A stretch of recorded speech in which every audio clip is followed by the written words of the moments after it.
Pag hindi na po active yung TB na at hindi na nahahawa yon, ang tawag po doon ay LTB, latent tuberculosis.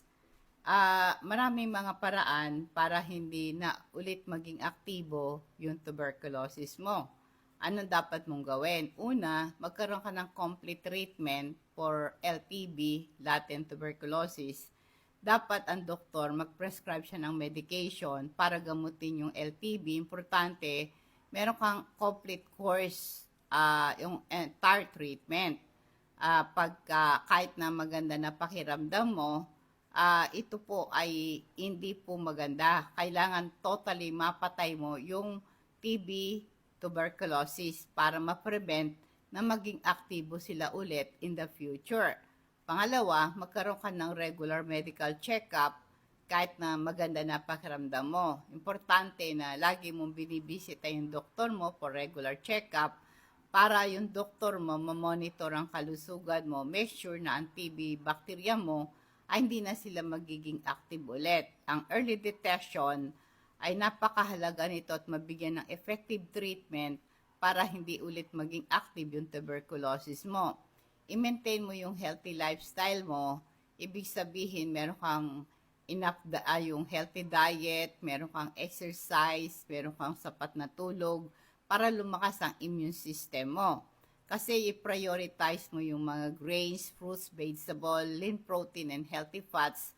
Limitahin mo yung processed foods, sugary drinks, and excessive saturated fat and unhealthy fats, no? Mag-exercise ka kasi ang regular exercise, nagpapalakas ito ng immune system mo, nag-i-improve ng circulation, nagpo-promote ng overall health. At least meron kang 30 minutes exercise, intensity exercise, every day. Maghanap ka ng activities na nag-enjoy ka like walking, running, swimming, or cycling, no? Meron kang sapat na tulog, at least meron kang 8 hours na tulog para ang katawan mo makapagpahinga, ma-repair at ma-rejuvenate siya, at lalakas ang immune system mo. At least 7 to 8 hours quality sleep sa gabi para ma-ensure na makarecover ka at mailabanan mo yung infection effectively.